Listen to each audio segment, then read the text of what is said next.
Bapak Ibu yang dirahmati Allah, alhamdulillah, puji syukur kita aturkan kehadirat Allah Subhanahu wa taala atas limpahan nikmat yang kita terima, yaitu nikmat iman dan Islam tentunya yang paling utama yang harus kita kuatkan dengan bermajelis ilmu.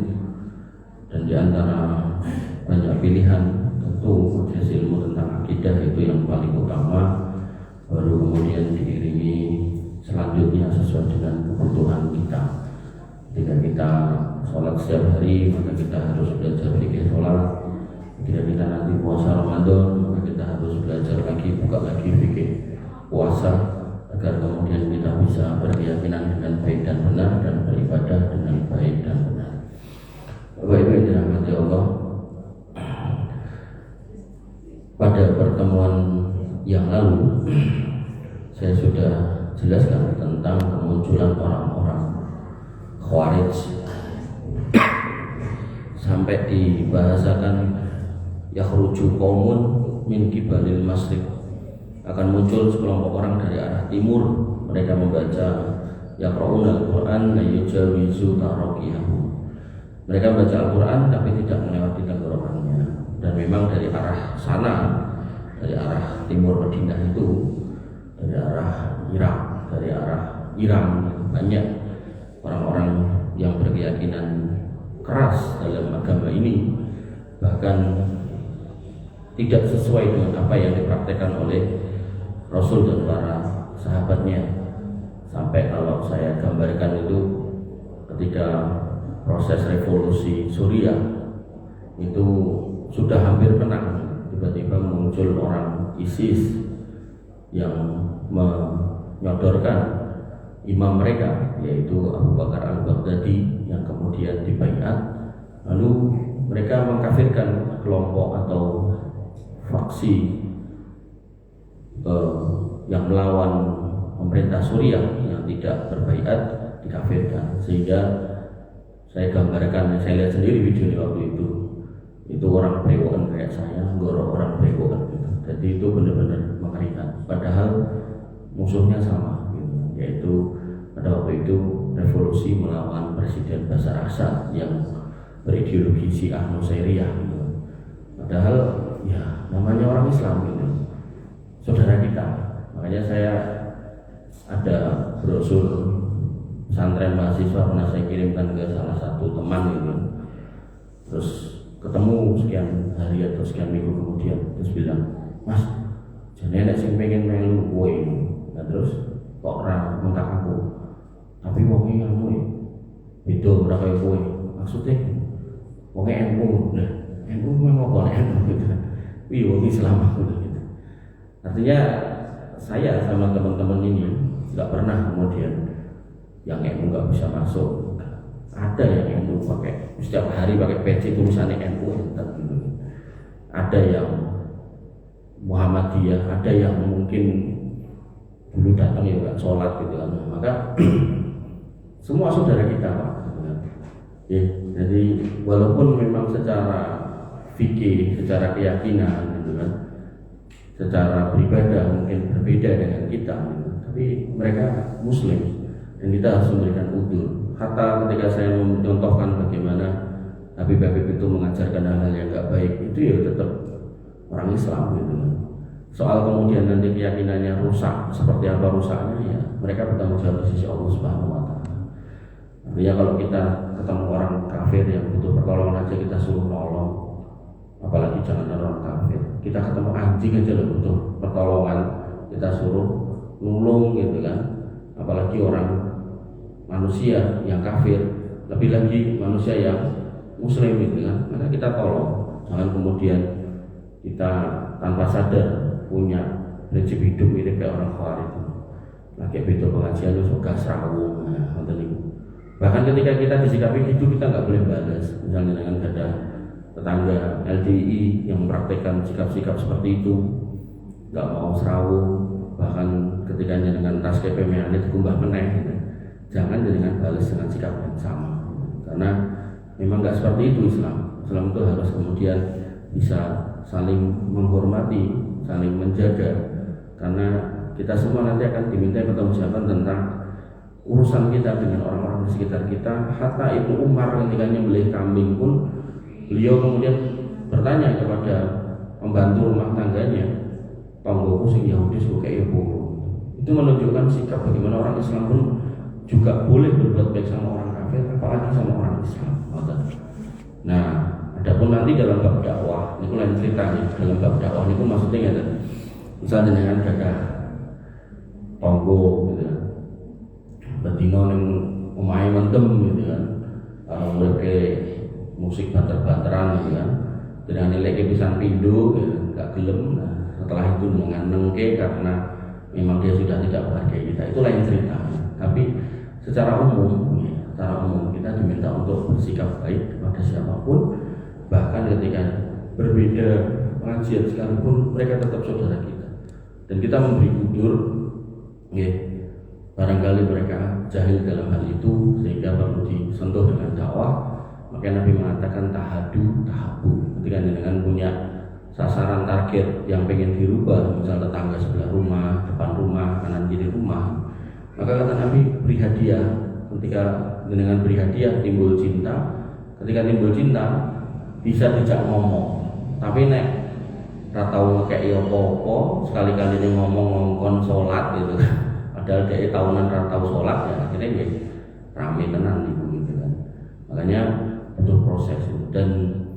Dan saya secara pribadi beberapa kali mempraktekkan orang-orang yang mungkin tokoh-tokoh politik tertentu yang anti sama Islam, atau sebaliknya kita anti sama mereka, ternyata ketika bisa diajak ngomong, kita jajak gitu kan, akhirnya bisa diajak ngomong gitu.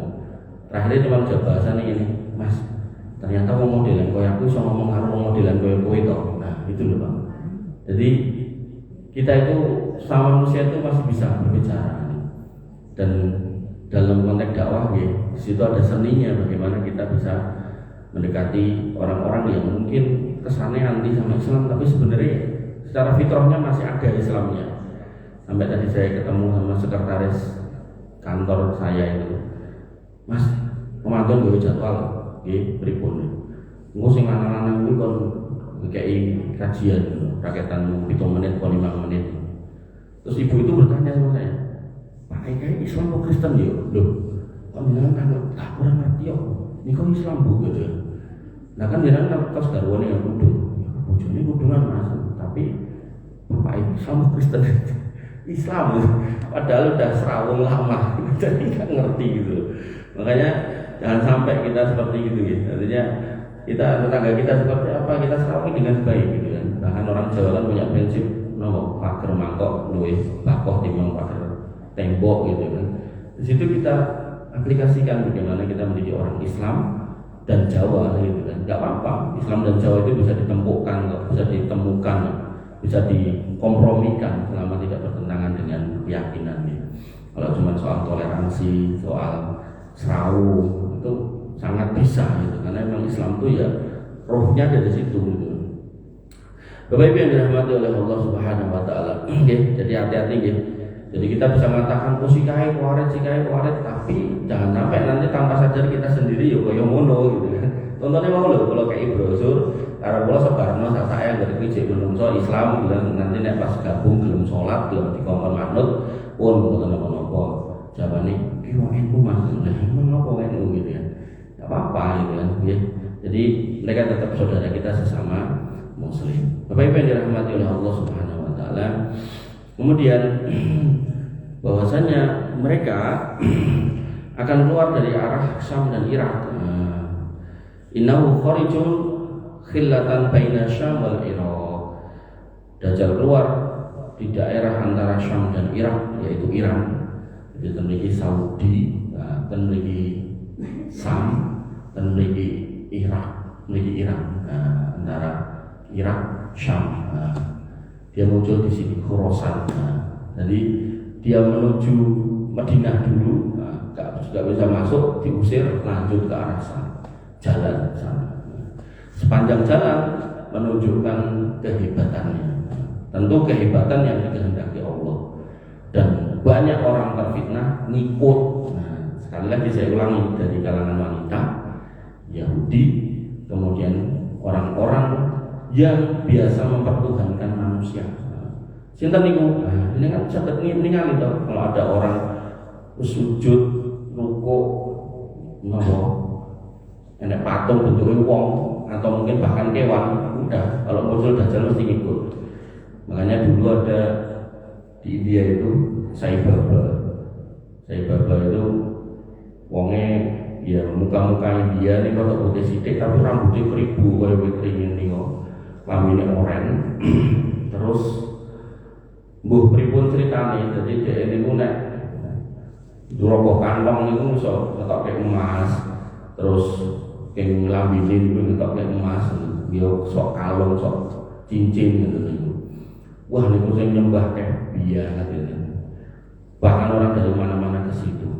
Pada akhirnya yo mati gitu. Bahkan sebagian ustadz di Indonesia itu meyakini dia dajjal. Padahal seorang guru ngaji ustadz tentu kalau baca dalil jelas dajjal itu matanya sakit satu, Sai Baba itu dua-duanya sehat gitu. Mati, dan sudah mati pun apakah selesai mereka nggak menyembah, malah di air keras di gawe kaku ngoten niku lho, dilebokke peti kaca yo disembah padahal pun mati gitu. Maka hal-hal seperti ini, orang-orang seperti itu nanti nek nongol yang namanya dajjal beneran senang gitu, ngetutkin. Karena Sai Baba itu cuma bisa menunjukkan kayak Dimas Kanjeng nih kok mau kantong mau ini. Kalau yang namanya dajjal itu bumi ini bisa diangkat ke main. Nah, keluarlah sendiriku isine mas-masan intan bermotong gitu. Kemudian garing panas bisa ditekak ke awan, dan sekali lagi itu atas izin Allah, dan dia nggak menyadari itu sebagai cobaan dari Allah, jadi dia merasa hebat. Nah ini hari kan banyak orang kayak gitu, merasa hebat, merasa pintar, merasa cerdas, merasa gelar ukeh, merasa duit ukeh, akhirnya sakar karpe dewi kan gitu. Nah maka dajjal itu dia nggak merasa kalau itu cobaan dari Allah, harusnya kan merasa, tapi dia nggak merasa sampai akhirnya dia mengatakan aku Tuhan. Nah nanti ada cerita. Nah keluarlah dajjal dari Syam, dari arah di antara Syam dan Iran. Kemudian fa'asa yaminan wa asya shimalan. Kemudian dia membuat kerusakan kanan dan kiri. Kerusakan kanan dan kiri dia tergantung konteknya. Kalau konteknya yang didatangi orang beriman, kampungnya subur, terus pengen mencoba keimanannya, ya berarti mungkin digawe kering, tandus, tanamannya mati. Tapi kalau yang didatangi orang yang nggak beriman, terus kampungnya tandus, maka konteks kerusakannya bukan dibikin tambah parah, bukan, tapi diujo, didadekke yang kering tadi jadi subur, yang tandus tadi jadi makmur dan seterusnya.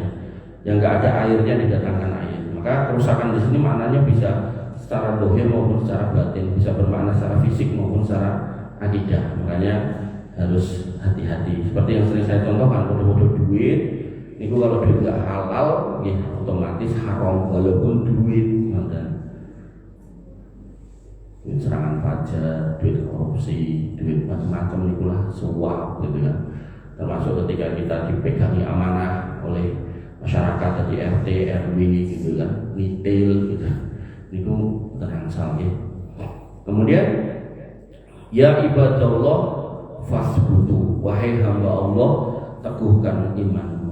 Fasbutu teguhkan iman itu caranya sholat. Kemudian yang kedua majelis ilmu. Hadis berikutnya menjelaskan bahasanya layak di arba'ata masajid al-Ka'bah wa Masjidil Rasul wa Masjidil Aqsa wa Tur. Dajjal nggak akan masuk di 4 masjid, yaitu Ka'bah, Masjid Nabawi, Al-Aqsa dan Masjid At-Tur. Masjid At-Tur ini saya belum tahu. Nah kemudian nih terkait dengan sholat. Jadi Nabi mengatakan berapa lama Dajjal itu tinggal? Ya Rasulullah, wa ma labithuhu fil ardh. Dajjal mengke medal sampai akhirnya binasa di tangan Al-Masih Isa. Jadi Al-Masih Dajjal dibunuh oleh Al-Masih Isa. Ini berapa lama rentangnya? Yaitu arba'una yauman, yaumuka sanah, 40 hari. Hari pertama seperti setahun, wa yaumuka syahr, hari keduanya seperti sebulan, wa yaumuka jum'ah, hari ketiganya seperti satu Jumat, satu pekan. Wasairu ayyami ka ayyamikum, sisanya yang 37 itu kayak hari-hari kalian. Berarti 1 tahun, 1 bulan, 1 minggu, 37 hari. bertanya, "Ya Rasulullah, fadzalikal yaumul ladzi kasana atakfina fihi salatu yaumin?" Apakah pada hari yang pertama yang kayak setahun ini kita cukup sholat kayak sehari cuma 5 kali toh, setahun sholat 5 kali? Kata Nabi, lah, dulu lahu qadrahu, maka perkirakan waktu sholatnya. Jadi kemarin saya sempat jelaskan bahwa kalau itu 360 hari kemudian dikalikan 24 jam. Nah makanya dengan kita ini ada catatan sendiri dengan bisa catat dengan kesannya kayak meh ketemu. Maksudnya orang pada waktu itu harusnya nyatet misal jam 7-nya tadi misal sholat maghrib atau sholat isya gitu kan. Ini cek padang ngomong itu dari mulai awal sampai akhir itu setahun itu gitu. Perjalanan dari mulai terbit matahari sampai tenggelam. Jadi matahari itu perputarannya itu alon banget sampai setahun. Jadi sing harusnya 24 jam itu 360 hari. Nah maka begitu dengan sholat jam 7 cek padang bilang, dan tulis itu isya. Berarti mungkin bar isya itu subuh. Nah, subuh dengan perkirakan. Misal subuh ini itu 10 jam kemudian ditambah 10. Nah, berarti mungkin jam 4 atau jam 5 tulis meneh 4 subuh padahal cek padang. Nah, dengan lanjut ke terus sampai mungkin genap setahun.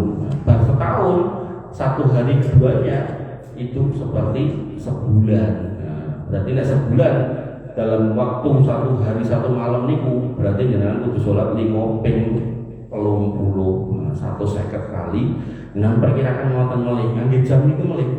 Jadi jam itu tetap akan berputar 24 jam sehari, tapi matahari ini enggak sesuai dengan jamnya niku. Nah, dan kondisinya ini pun enten dan kutub niku ada satu kondisi Pak Bu. Niku padang niku 6 bulan. Mungkin petenge 6 bulan.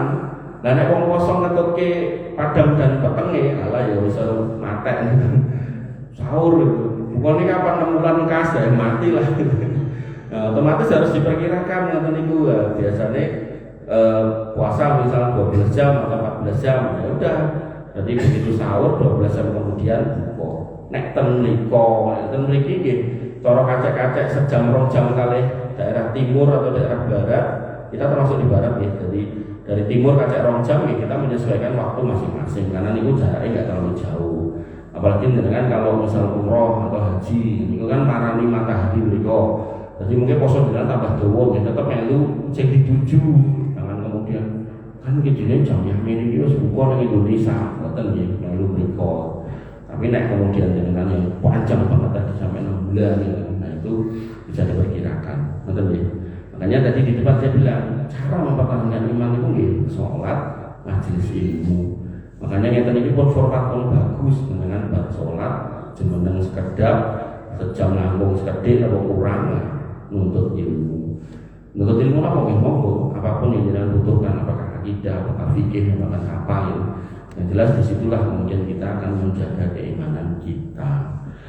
Bapak Ibu yang dirahmati oleh Allah Subhanahu Wa Taala. Nah, ini terus Dajjal akan mengetes ilmunya. Diriwayatkan dari Abu Sa'id Al-Khudri dalam Sahih Bukhari hadis 1749 ya, menceritakan kepada kami Nabi Muhammad SAW hadisan tawilan anti Dajjal, hadis yang panjang tentang Dajjal. Fakana fima haddatsana bihi an qala. Jadi Nabi ini terpanjang oleh dua. Di antara ceritanya beliau mengatakan ya'ti ad-dajjalu wa huwa muharramun alaihi ayyadkhula niqabal Madinah. Dajjal mengko bakal teko terus diharamkan atau dia nggak bisa masuk pada setiap jalan menuju kota Madinah. Jadi kota Madinah sing Masjid Nabawi niku dia pengen masuk situ, pengen ngobrak-abrik ning mboten saged. Ba'dus sibakhil ladzi bil Madinah. Akan tetapi dia akan berada di sebagian daerah tandus yang berada di sekitar Madinah. Jadi Madinah itu luas, bukan berarti nggak bisa masuk di semua Madinah, tapi pada inti kota Madinahnya yang di sekitaran masjid itu agak jauh dikit, mungkin beberapa kilo. Nah dia nggak bisa masuk, tapi sisanya bisa. Jadi kalau Solo itu perbatasan ujung-ujungnya kan enten toh. Nah, mungkin dia nggak bisa masuk ke Solo yang tengah, tapi yang pinggir-pinggir itu sakit. Nah, dan pinggir-pinggir itu enten daerah yang tandus. yang pada pertemuan yang lalu saya sebutkan ada kandungan garamnya tinggi, ya, disitulah dia bisa berada dan bikin kemah pada hadis yang lalu. Nah, pada hadis yang lalu, ya, dia kemudian mengguncangkan Madinah itu 3 kali guncangan. Keluarlah orang-orang kafir, keluarlah orang-orang munafik, keluarlah orang-orang fasik. Nah, mereka yang tadinya nyaman di Madinah, begitu Madinah goncang, goyang, mereka terus merasa ini seraman, mending betul. Nah, makanya para ulama itu menyayangkan sebagian orang-orang Arab yang pindah dari luar Madinah, padahal dia ada di kota paling baik di muka bumi setelah Mekah, gitu kan. Artinya kalau panjenengan misal tiba-tiba telepon Raja Salman, gitu kan, Mas Rono pindah ke Mekah yuk, mangkat rasa ragu, gitu kan. Bojone dijak orang Mas, ya serah jenengan. Ya tidak masa orang. Nah, maka jangan ragu gitu loh, karena pilihannya itu tempat yang lebih baik gitu loh. Jangan kemudian malah kan panas nih kono gitu. Kan terkoso nih kono, gitu. Karena jenengan ada di tempat yang lebih baik. Saking baiknya itu sampai dikatakan apa? Sholat sekali ten mriko itu 100.000 kali lebih baik daripada sholat di sini. 100.000 niku nek diporo 5 ketemune 20.000 dina, diporo 300 swidak ketemune 55 tahun kira-kira semonten. Jadi jenengan jembluk ten mriki 55 tahun niku enggak lebih baik daripada sholat ten mriko sekali. Artinya nek jenengan ditawari tinggal mriko mangkat gitu kan. Barangkali napa duwe kenalan bos-bos ten mriko. Mas Rono gandeng pinter gawe teh jayeng tukang jayeng. Ayo gawe teh ning Madinah yo. Mangkat lah gitu. Ujune usul anjalo Pak Soleh kayaknya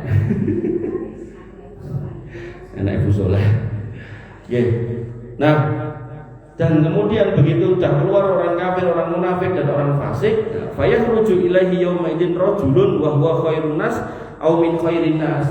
Kemudian seorang pemuda ikut keluar. Tapi bukan pemuda kafir, bukan pemuda munafik, bukan pemuda fajir. Dia adalah sebaik-baik pemuda atau pemuda terbaik. Tentu sekali lagi kalau kembali ke hadis tadi, ya yang terbaik imannya. Nah, niku perlu dicatat niku, boten terbaik rupane nopo fisike nopo bondone, boten terbaik imannya. Medal. Ki wong kok do metu ngopo?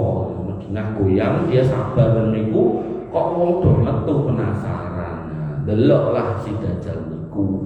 Fayaqul, laki-laki itu berkata ketika ketemu dengan Dajjal itu yang diparani oleh orang banyak ini tadi, asyhadu annaka Dajjal alladzi haddatsana anka Rasulullah sallallahu alaihi wasallam hadisahu. Aku bersaksi nek kowe Dajjal sing pernah disebutke karo Kanjeng Nabi dalam hadisnya. Bahasa ini menunjukkan niki cah nom niki cah ngaji. Kenapa? Karena nek jenengan masih ingat pada materi yang lalu-lalu, Dajjal itu akan keluar. Salah satu cirinya ketika khotib di mimbar ini sudah nggak pernah lagi menyebut nama Dajjal. Sampai wong ki bingung Dajjal sapa. Sok-sok ya mungkin enak menungso dijenengi Dajjal barang. Karena orang ngerti itu siapa gitu loh. Tapi ini masih ada orang ngaji ini. Begitu orang itu keluar dari Madinah, marani tempat yang menurut dia aman, tapi sebenarnya di situ udah ngenteni manusia paling besar fitnahnya di muka bumi pada zaman itu, dia ngetokke kongguri. Begitu ndelok loh kowe gitu kan. Dia langsung mengatakan aku bersaksi nek kowe kuwi diomongke Kanjeng Nabi.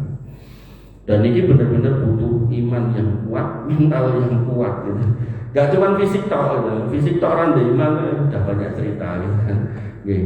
Artinya benar-benar iman ini perlu dengan refresh lagi, perbarui lagi. Cara tanduran itu dengan siram bendinten, cara dengan minggu iwak ulam niku dengan pakani bendinten, banyune dengan ganti. Nah, semua proses yang dengan lakukan setiap hari niku dengan praktekkan dalam hati, untuk urusan hati itu loh. Makan di ngoten to jangan dahar milih sing sehat-sehat sing apik-apik.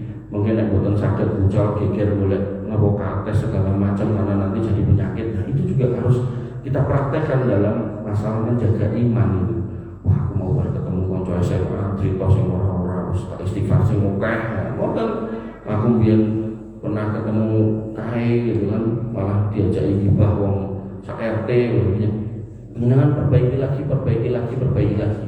Kayak baju kita lho, kotor sithik dikumbah, mampu sithik diganti, nek ra sempat boleh ganti dikai parfum. Nah, iman tuh harus dimainkan seperti itu terus. Nah, Bapak-Ibu dirahmati oleh Allah Subhanahu wa taala, fayaqulu Dajjal kemudian tahu orang ini, kemudian dia mengatakan ara'aita in qataltu hada, umat-umatku, piye menurutmu nek wong iki tak pateni. Summa ahyaitu, terus tak uripke meneh.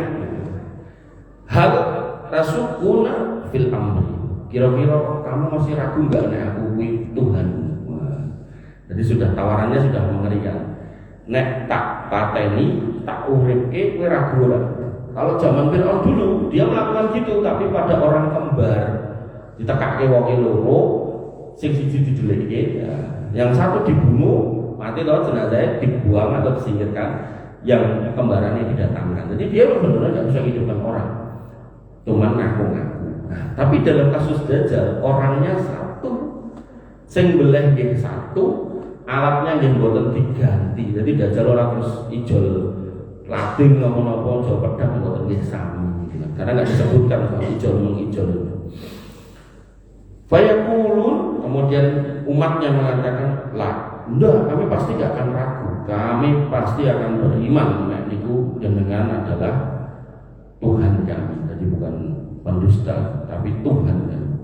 Fayaqulu, terus dibunuh. Summa yuhyihi, kemudian dihidupkan. Jadi benar-benar dihidupkan, dari mati dihidupkan. Fayaqulu hina yuhyi, dan kemudian dikatakan kepada pemuda itu ketika dihidupkan kembali, ya, fayaqulu hina yuhyi, maka ketika hidup kembali orang itu berkata, maaf. Jadi orang itu berkata, wallahi, demi Allah, ma kuntu qattun asyaddu basiratan minil yaum. Apa yang terjadi sama aku hari ini itu justru memperkuat keyakinanku nek kowe iki Dajjal. Jadi dia benar-benar sudah mempelajari Dajjal itu seperti apa dan ketemu dan persis kayak yang dipelajari. Ya itulah namanya nubuat.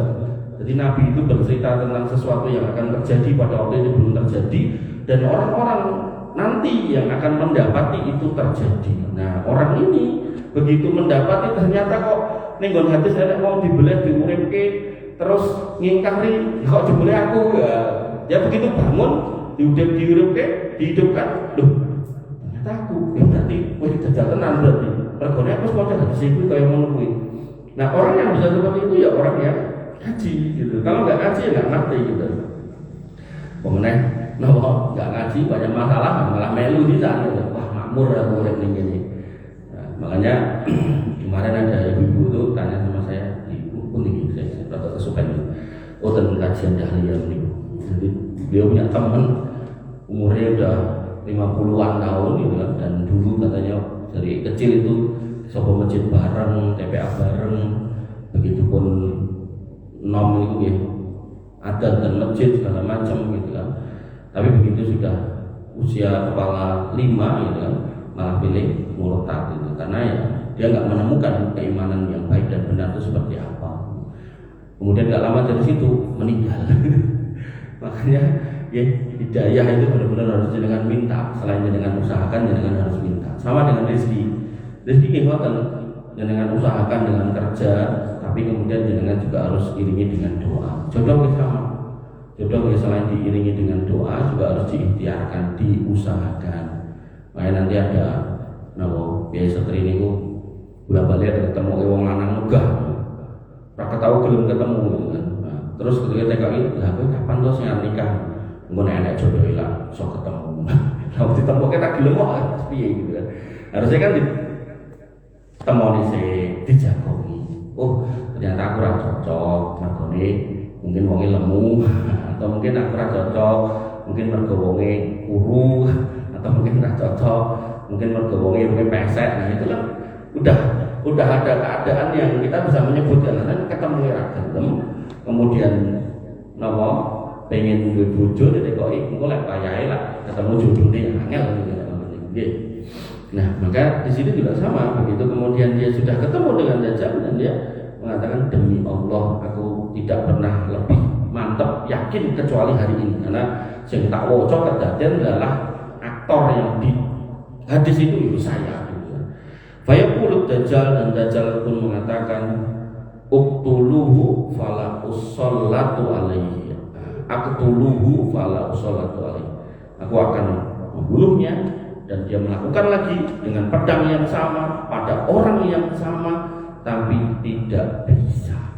Ini sama dengan kisah Israiliyat, bagaimana pada waktu itu ada kaum Israel, Bani Israel, yang mana sebagian warganya nyembah pohon. Nanti pohon itu disajeni, jadi nek sakniki niku enten niku jenis niru gaweane wong zaman niku ribuan tahun yang lalu. Nah, ada seorang pemuda yang solih jane gitu kan. Nah, kemudian marah nih. Wis ora engko nek wargane wis lunga tak ketoke wite iku. Kuwi sumber kesyirikan. Udah mantap dia bawa kampaknya. Begitu kemudian warga yang jane nyembah mboten enten, pun ajeng diketok niku wite. Muncullah seorang manusia, sesosok manusia yang merupakan jelmaan dari jin. Apa Mas? Kurang gawean, kurang digawean liyane kok. Apa to? Iki tak ketok, iki sumber kemusyrikan. Aku gah nek kampung ngene iki nek kemusyrikan. Terus ngene wae. Kowe mulya, turu. Aku nek kami turu iso batal nek duit. Wis ora usah golek gawean ngene iki. Marai kesel apa lah pulang dia. Jadi niatnya yang tadinya lillahi ta'ala tiba-tiba dirayu dengan duit niku ya. Akhirnya mulai gitu. Tenang, tidur, bangun, roboh ngisor kasur atau ngisor bantal dengan duit. Baleni pisan pindho temu, tutup sesuk ini pun mboten enten. Balik meleh nggawa kampake, nesu. Akhirnya tekoni meneh karo wong kuwi. Apa maksud? Halah kowe ngapusi. Motivasinya udah beda. Begitu kowe ngapusi, dia tetap nekat mau menebang pohon itu, ternyata pohon itu berubah menjadi keras, mboten saged gitu. Makanya pentingnya keimanan dan istiqomahan itu kan niku.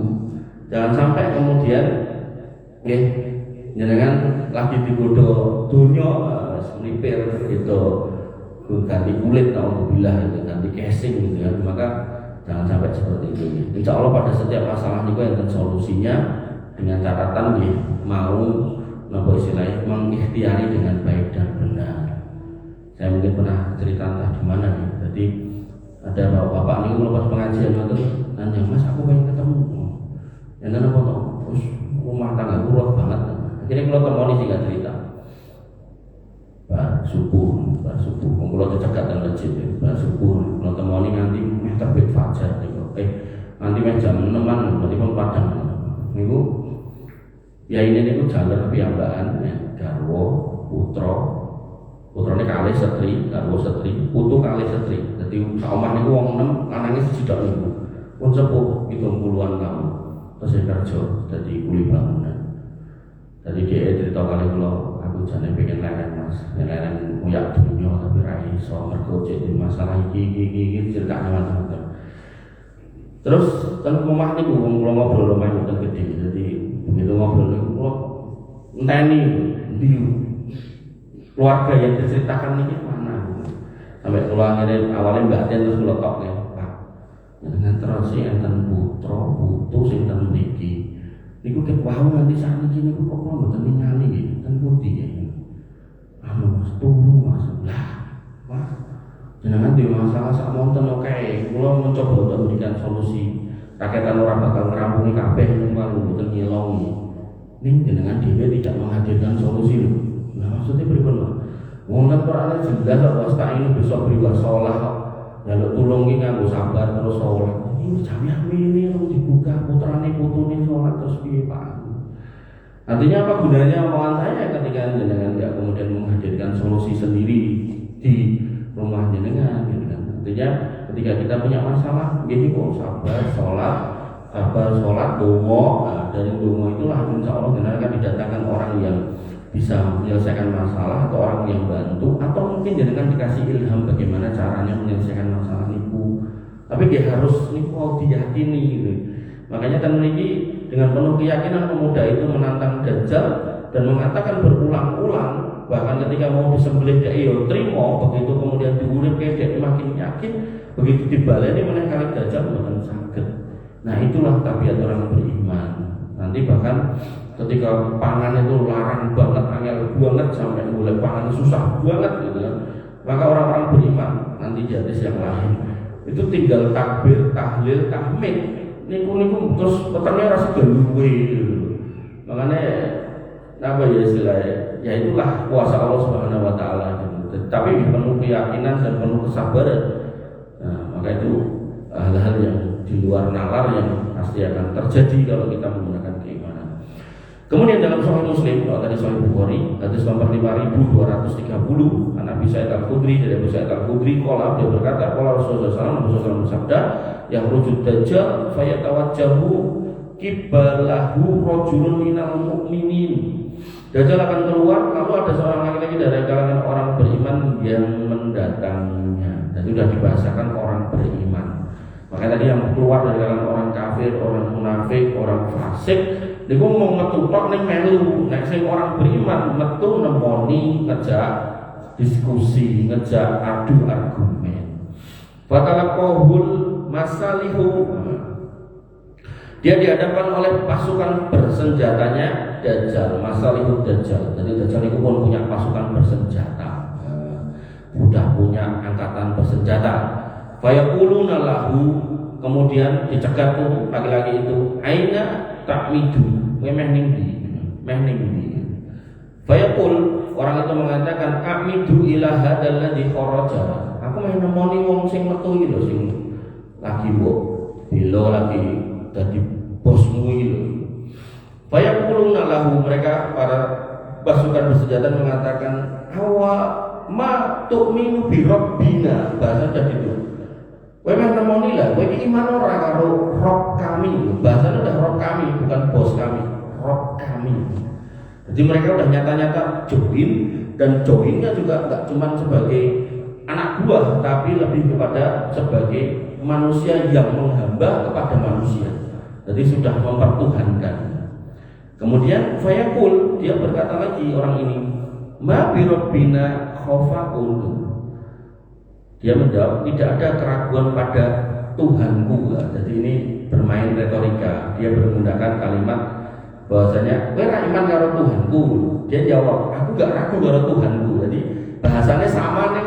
Dia menyebutnya Tuhannya, bukan Tuhanmu. Jadi bukan aku gak ragu karo Tuhanmu, betul. Aku gak ragu karo Tuhanku. Itu mirip kayak permainan kata Nabi Ibrahim alaihissalam. Ketika Ibrahim alaihissalam rusak patung-patung yang kecil dan menyisakan yang gede, warga itu wis kumpul dan menuduh Ibrahim. Nah, pelakunya adalah Ibrahim, karena selama ini yang berdakwah untuk menyembah Allah Subhanahu wa taala cuma Ibrahim. Adapun sak kampung, sak negeri itu nyembah patung. Dikumpulkan dan kemudian ditanya, "Wah, apa iki Tuhan-tuhanku Ibrahim?" Kata Ibrahim, "Teko sing gede kuwi." Gitu.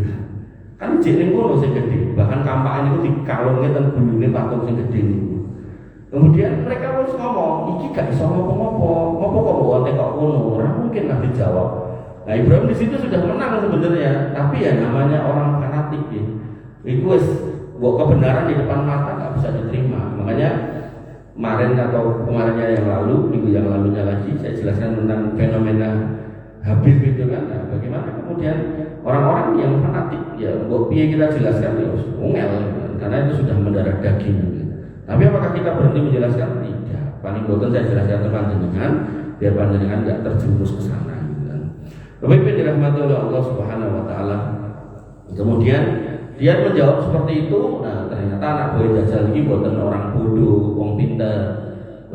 Aku ngomong beriman dengan Tuhanku, aku ngomong Tuhanmu, gitu kan. Fayaqulun, mereka berkata, uqtuluhu, patenono wae lah wong iki lah. Jawabannya enggak fokus. Jadi orang-orang yang mengikuti Dajjal ini imannya tulus murni kepada Dajjal. Jadi begitu ada orang salah jawab, pateni wae lah gitu. Jadi benar-benar mereka bukan orang bodoh, orang-orang pilihan, orang-orang pintarnya. Fayaqul, kemudian sebagian mereka berkata, ba'duhum li ba'din, berkata kepada sebagian yang lain, alaisa qad nahakum rabbukum an taqtulu ahadan dunahu. Bukankah Rabb kalian Jadi mereka saling menasihati. Bukankah Rob kita Pak Dajjal itu sudah melarang untuk membunuh siapapun tanpa izin beliau. Kemudian fayantalibuna bihi ila Dajjal, lalu mereka membawa pemuda ini kepada Dajjal. Fa idza ra'ul mu'minu qala, ketika orang beriman itu melihat Dajjal, dia berkata kepada pasukannya Dajjal dan orang-orang yang ada di sekitar Dajjal, ya ayyuhan nas, menungso kabeh, hadzal Dajjalul ladzi dzakara Rasulullah sallallahu alaihi wasallam. Iki Dajjal wong sing disebutke karo Kanjeng Nabi. Tontonan seksenono kuwi wonge, tenan kuwi ora liya. Wa ya'muru Dajjal bi, kemudian Dajjal memerintahkan kepada para anggotanya fayushabbahu, tangkap dan disiksa. Ada. Oh gitu. Tutukin nggih, sak rambung ini nggih. Waduh. Oke, pokoknya tutukin nggih. Kan dia. Nah, kemudian khuduhu wa syujjuhu, tangkap dia, antem.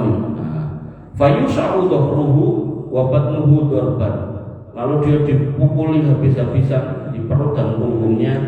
Fayaqul, dan Dajjal berkata, awam tu'minu bi, apa kowe ra iman karo aku? Piye? Kebuki meneh piye? Yang kowe belum iman lerene ora sikat gitu. Kemudian dia tetap menjawab, antal masihul kadzdzab, kowe iki al-masih yang pendusta. Fayu'maru bihi fayusharu bil minsari min mafrikihi hatta yufarriqu baina rijlaihi. Kemudian diambillah gergaji. Nah, yang pertama tadi kan dibunuh monotok. Nah, ini lebih jelas. Diambillah gergaji, lalu digeraji dari bagian tengahnya sampai ke belah dua. Digeraji loh Pak. Grek. Kasih buatan des gitu Pak.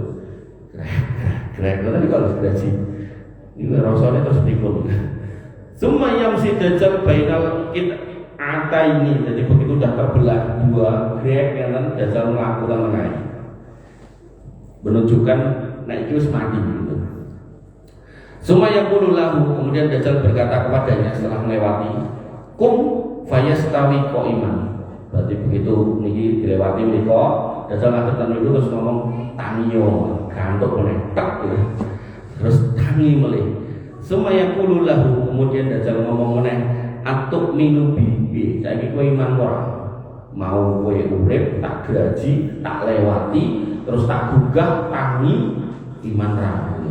Fayaqul, kemudian orang itu menjawab, mazdatu fika illa basiratan, aku malah tambah yakin nek kowe kuwi Dajjal. Sekali Summa yaqulu, kemudian ia berkata, ya ayyuhan nas innahu la yaf'alu ba'di bi ahadin minan nas. Hei menungso kabeh, kowe kabeh, Dajjal enggak akan bisa berbuat kaya ini kepada selain aku. Fayakhuduhu ad-Dajjal liyadbahahu, kemudian Dajjal mengambil pedang untuk menyembelih. Kalau tadi geraji ini yadbah, ini berarti ngambil pisau atau ngambil pedang. Allahu ma baina raqabatihi illa tarquwatihi nuhasan, tetapi leher hingga tulang dan tulang selakangannya jadi ditutup beriki kabeh dadi atos kaya nuhasan, kayak tembaga. Fala yastatiu ilaihi sabila, bahkan Dajjal enggak punya celah untuk bisa melukainya. Fayakhudhu biyadaihi wa rijlaihi fayakdzifu bihi, kemudian Dajjal hanyal terus diambil tangan dan kakinya. Jadi kalau nek jenengan gadah putu cilik niku jenengan cekel sikil kali tangannya diuntah-anteh niku dicekel dikipati. Kemudian fayakdzifu bihi, dilemparkan. Fayahsibun nas annama qadzafahu ila nar, saking muncal ngene adoh, berarti termasuk keistimewaan Dajjal niku iso muncal ngene wong gede jauh. Maka saking jauhnya sampai orang-orang umatnya itu melihat dia, umatnya itu merasa menyangka di puncaknya itu ke neraka, ilana wa innama ulqiya fil jannah. Kata Nabi, dia justru begitu sampai sana, namanya diuncalke adoh nggih mati Pak. Begitu mati, nah maka kata Nabi masuk surga. Faqala Rasulullah SAW, maka Nabi SAW bersabda, hada a'dhamun nas sahadatan inda rabbil alamin. Inilah manusia akhir zaman yang paling besar kesaksiannya, paling besar imannya kepada Rabbul Alamin, jalla jalaluhu Allah Subhanahu wa taala. Bapak Ibu yang dirahmati oleh Allah Subhanahu wa taala, wabillahi berkatan dengan saya mengaturkan, mungkin bermanfaat, bisa meneguhkan iman kita. Kurang lebihnya saya mohon maaf. Assalamualaikum warahmatullahi wabarakatuh.